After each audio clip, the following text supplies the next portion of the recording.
is absolutely critical. Lincolnshire should be led off there by Hannah Dunderdale. She'll pass on to Emily Maltby, Georgia Woods and Millie Cooper.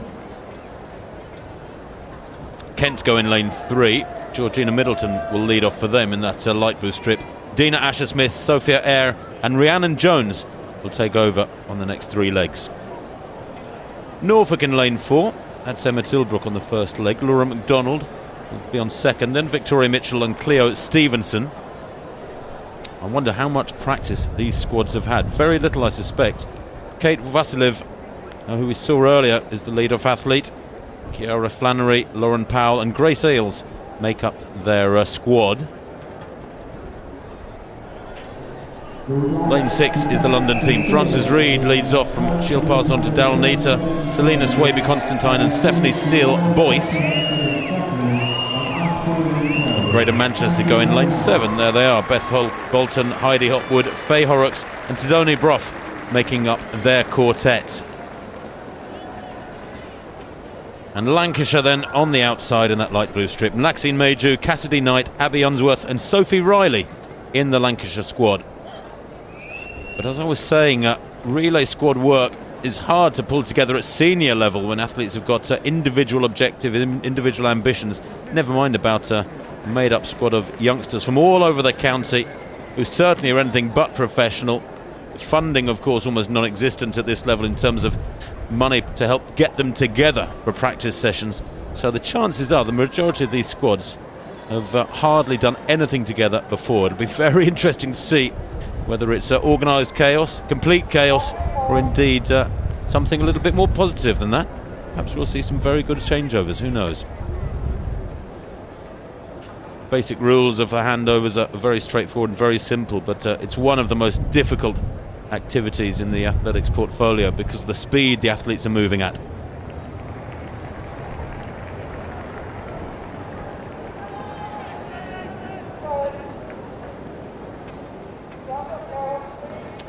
Well, I think a starter malfunction there, or a gun malfunction I should say, not the starter himself. Not quite sure what the problem was. I thought it was turning into a long hold.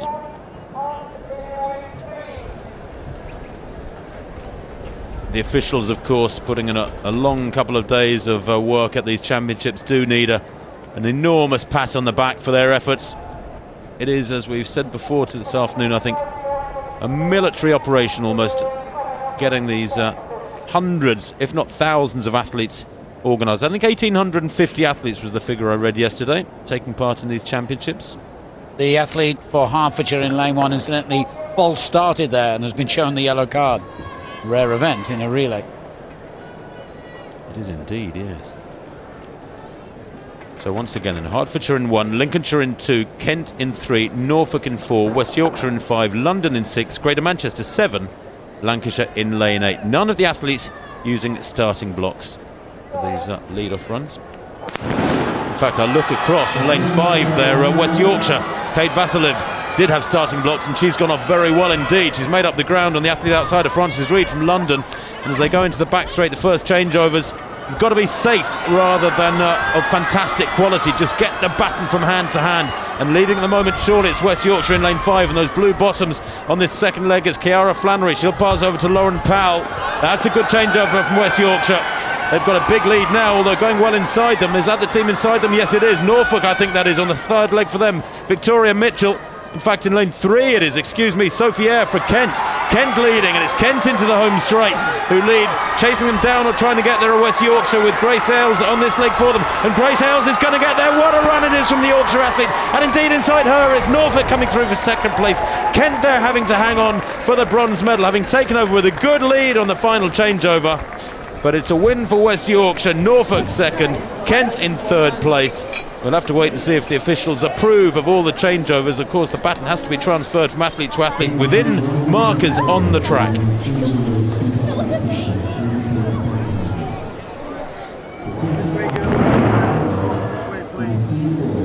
Well, it was certainly a confusing middle part of the race. There was no question that the athlete in lane 6 here for London had made a good start, but at this point, let's have a look.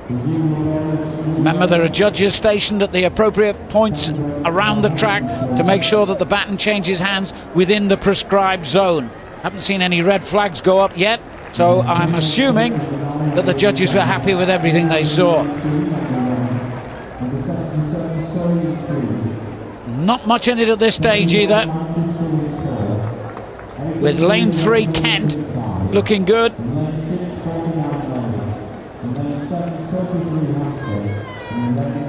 And despite the late pressure on them, well, really good running on leg 5 here from Grace Ailes to come past Kent. Norfolk too coming through, with Cleo Stevenson having a fabulous leg on leg 4 there, the anchor leg. And Kent do get the bronze medals as consolation. But of course, at this level, with most of the teams just going for safe changeovers, if one of the teams can get a really high quality changeover, they can grab 3, 4, 5 metres on the teams around them. And Kent pretty much came through there round the second bend, not showing at all before that.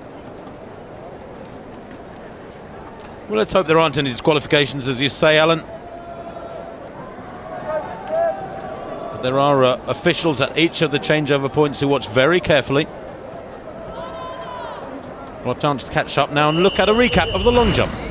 Yeah, this happened earlier, and these were the medalists in the long jump. This is Ben Gregory. It was his first round jump. Remember, the guys were jumping into a slight headwind of around about 1 metre per second, so distances were down a little bit, but fantastic on the board there, jumping in front of this big crowd in the main stand.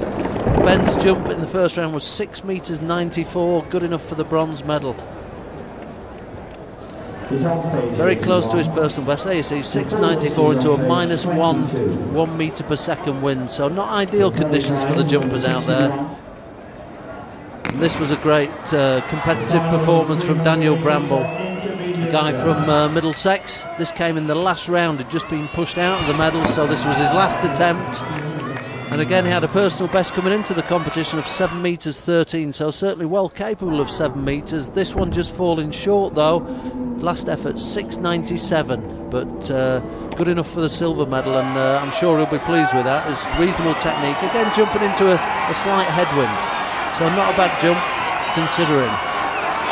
But the man of the moment, and the guy who took the gold medal, was Leeds athlete Adam Timms, jumping for West Yorkshire. This came in the very first round. Superb. His personal best was 6.96 coming to this, but his coach Mike Stamen will be absolutely delighted. He was only ranked 6th coming into the comp, but this confirms his gold medal. First round, and it was measured at 7 metres 16. Superb jump from Adam. I'm sure he'll be chuffed to bits with that.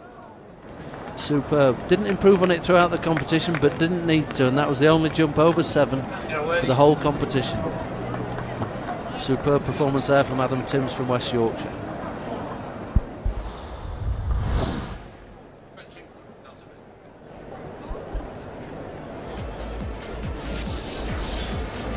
The result of the junior girls 4x100 metres relay final. West Yorkshire coming through late to win in 48.50 seconds from Norfolk, 48.71. Kent, who looked as though they'd had it in the hand on the final changeover, were overtaken by 2 other teams to finish 3rd in 48.82.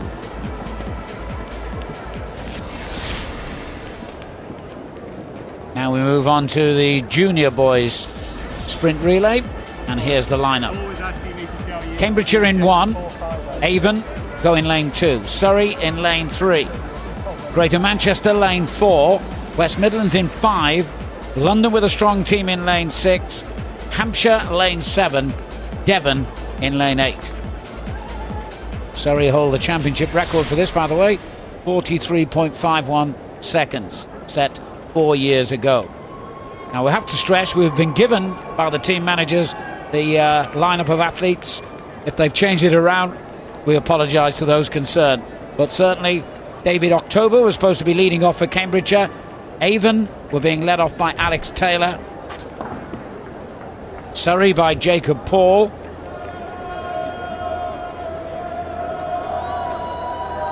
Surrey in lane 3.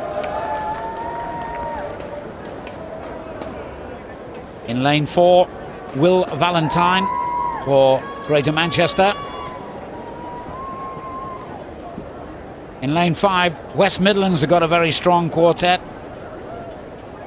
In fact, looking down at the track, they have withdrawn from the race seemingly. No West Midlands team in lane 5. That's a disappointment. Lane 6, London. Ibrahim Abdul Karim, lead-off runner for them. So they won't be disappointed to realise that West Midlands have withdrawn. In lane 7, Hampshire. David Dowden running the first leg for them, with Devon now completing the lineup. Lewis Burgess in lane 8. Cambridgeshire have October, Jake Burney, Max Everest and Joel Grenfell. Avon lane 2, Taylor, Bury, Prendergast and Haynes. Surrey represented by Paul Newport, David Pratt and Josh Attile.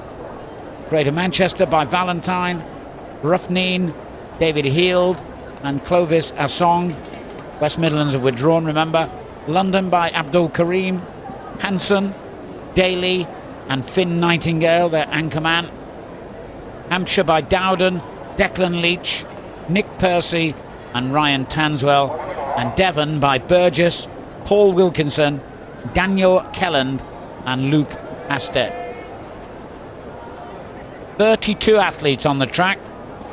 Battens to change successfully, and it's all over in not quite the blink of an eyelid, but around 43-44 seconds. A dramatic finale indeed. Oh, and a recall. 7 teams, so there are only 28 athletes, as Tim correctly points out. And I should point out at this stage I once got 1% in a maths exam. Well, I got 3 or 4, I think, when I took my last one. I was never a fan. 28 athletes, quite right. It's normally 32. Now, I don't know if anyone's going to be penalised for that start. Seemingly not. I thought an official there walked out to the athlete in lane 7, but maybe not.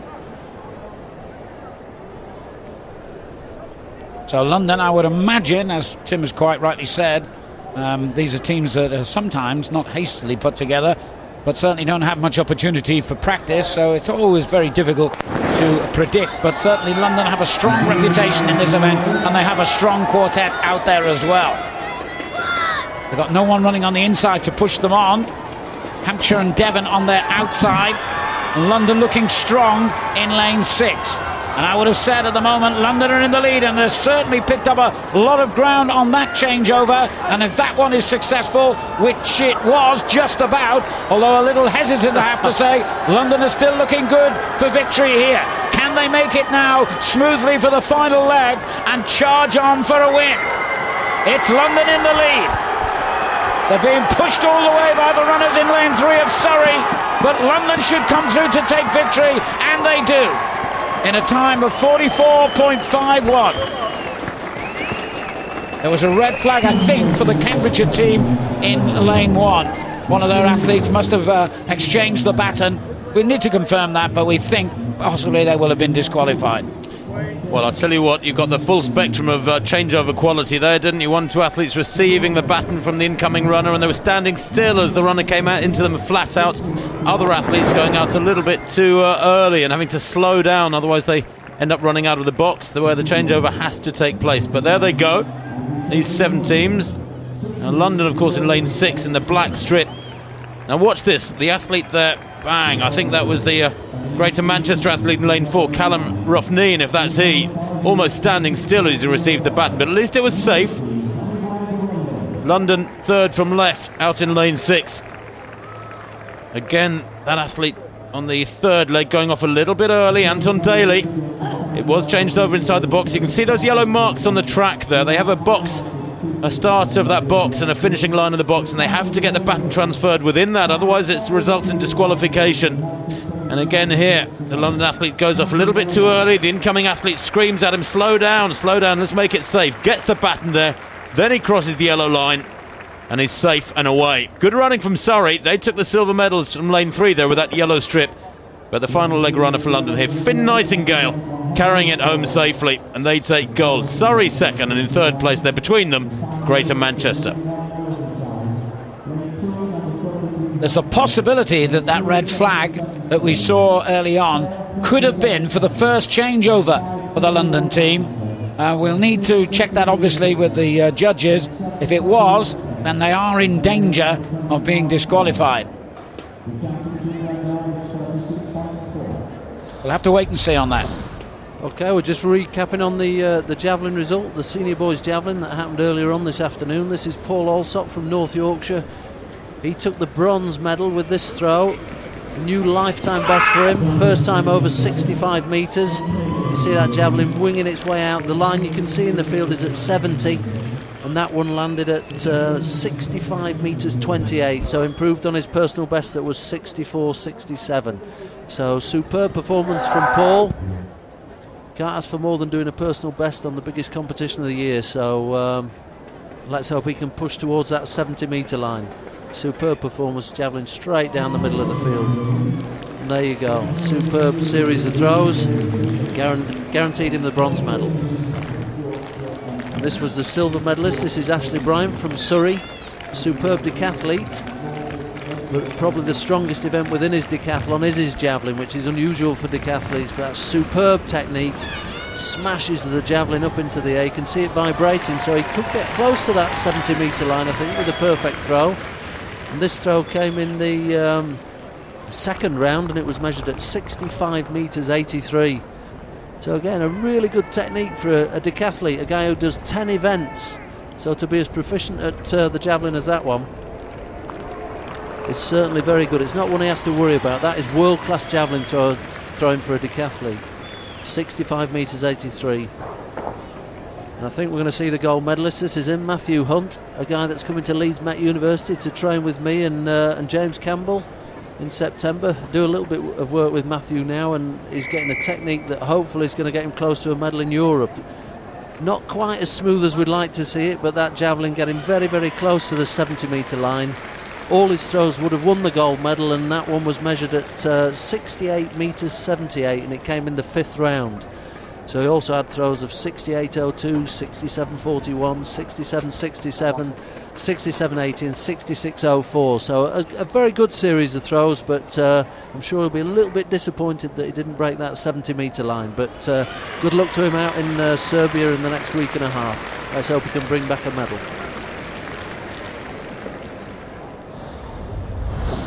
Well, back to the track, and it's the intermediate girls 4x100 metres relay now. Only 7 starting teams on each of the junior boys and junior girls relays so far, but we do have 8 squads out on the track now.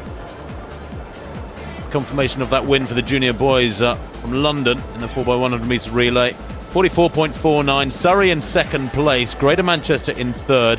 Hampshire were disqualified, unfortunately. West Midlands failing to start. And the lineup for this next race, the intermediate girls relay. Championship record 46.4 by Nottinghamshire in 1984, what, 25 years ago. Merseyside, Hampshire, Surrey, Essex, Greater Manchester, Middlesex, Kent and Durham, with squads out on the track.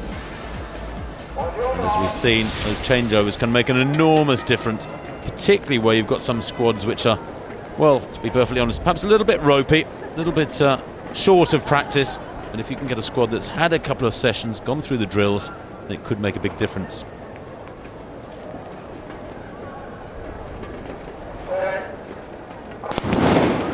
Middlesex should go well here. They're out in lane 6. Third from left, third from top. As you look at that, Makeda Lewis, the winner of the 100 metres individual race, leads off for them, and she certainly picked up the athlete outside of Samantha Brown of Kent, who's in lane 7. Down the back straight then, and Middlesex leading surely at the moment. They're on the second leg for them. Marilyn Nwalula looking very strong indeed. She'll pass over to Chizon Nwachukwu. And Middlesex storming away with this one. They're way out in front at the moment, just inside them. I think it's Greater Manchester going pretty well, and Essex in lane 4 as well, giving a good account of themselves. But Middlesex lead down the home straight by probably 10 metres. In lane 3 in the yellow strip, Surrey yet again coming late. In lane 1 in the white Merseyside giving good account of themselves. But it's going to be Middlesex winning from Surrey, and in lane 5 they're Greater Manchester taking the bronze medals. 47.09. Well, I'll tell you what, that's not a bad time at all. The championship record 46.4. might be 6/10, well, nearly 7/10 of a second quicker. That represents about 5 or 6 metres for our youngsters moving at this sort of speed, but that was still good running for the Middlesex squad. Understand there was a red flag at the first changeover. Let's have a look, see if we can see anything wrong here in the slow motion replay. They're celebrating wildly in the background, the Middlesex team. It was lane 7, we believe, who incurred the red flag. That was Kent. They weren't necessarily the smoothest changeovers by Middlesex either, but the vital thing is getting the baton into the hand of the ongoing athlete and getting it to her within the zone. Just as the senior team, we've had so many disasters over the years in these relays. So although they weren't the smoothest looking, the most technically perfect handovers, they were safe, and that's all that matters when you've got a lead as big as that. They knew they could take extra caution, extra care like that, and they did. And Middlesex then stormed home to a very impressive victory by a huge margin. Yeah, that's about a 12-metre winning margin there for the Middlesex squad. A little leap in the air let there from their anchor leg runner, Annie Tago. And I'm sure it was Kent who were disqualified. They changed the baton over at that first change. They were about halfway down the back straight by the time I think they actually got it from one athlete to the next. Surrey got second, and Greater Manchester were given third. And we're now going to look at the medalists in the senior girls triple jump. Unfortunately, we weren't able to bring you this live, but this is Lauren Priest, came in the 4th round. Very brutal event, this one, and it finds out any weakness you've got, especially in your hips, your knees and your ankles. But these girls jumping quite big distances. And again, the wind down there in front of the main stand was quite tricky for them. There were a lot of no jumps in this competition. This came in the 4th round, and it initially put Laura into silver medal position. It was 11 metres 85. They can see, put her into the medals there. Very close to a personal best. This is Emma Pringle. This came immediately after, so this was a good competitive. This actually pushed her down in the rankings from Northumberland. Personal best of 12:03. Oh, crikey, you can see where they've put the board. If you get it wrong, you're going to land on the track. So these girls doing exceptionally well. You can see the strain that goes through the ankles and the knees. Personal best was 12 metres and 3 until this performance. And again, another field eventer performing in front of the big crowd. New personal best of 12:16 to confirm the silver medal. And this is the gold medalist. Utterly dominant today. She was the class act in the field, and we've seen favourites actually fall today, but this is Laura Samuel. It was a personal best of 12:80, so by far and away the class of the field. And her best jump was measured at 12 metres 63 and came in the 4th round. There you go, very, very competent, an easy victory. There you go, 12 metres 63. Very pleased for the Leicestershire athlete. Did exceptionally well today.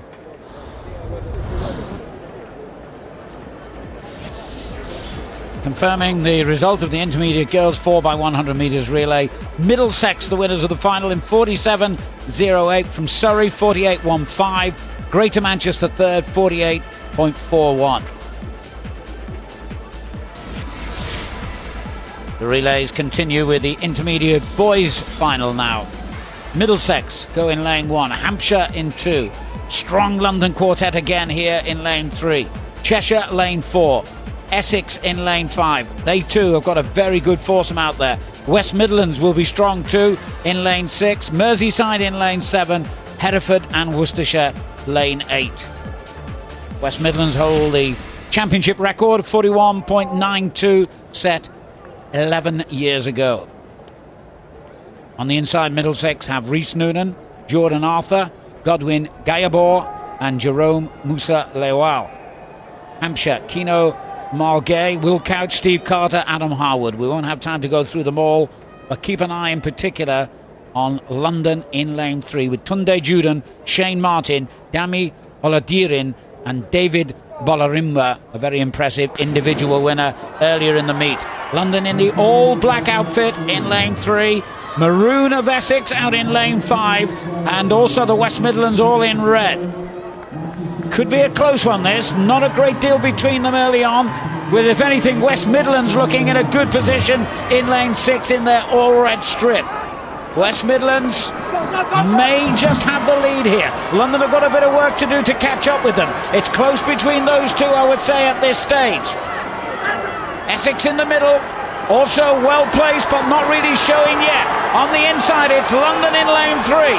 It's London coming through with West Midlands fighting Essex hard for second and third. It's London who win it. West Midlands took second from Essex.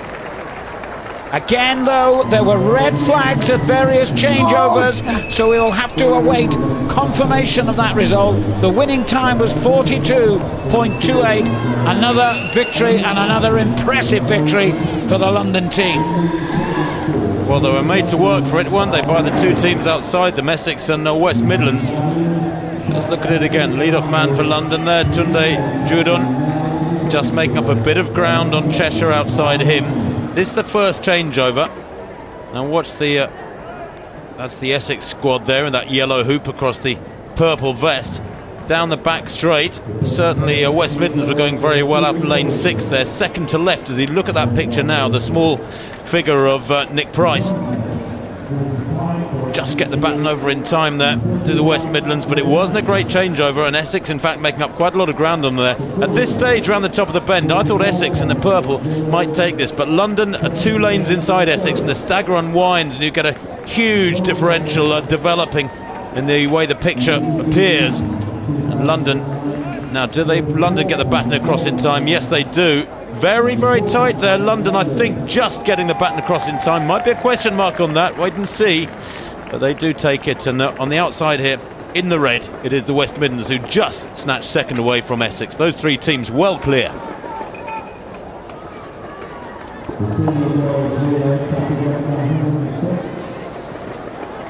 Okay, this terrific day of track and field action now drawing to a close, but we've still got to come on track. The finals of the sprint relays for senior boys and girls, they'll be live in just a moment.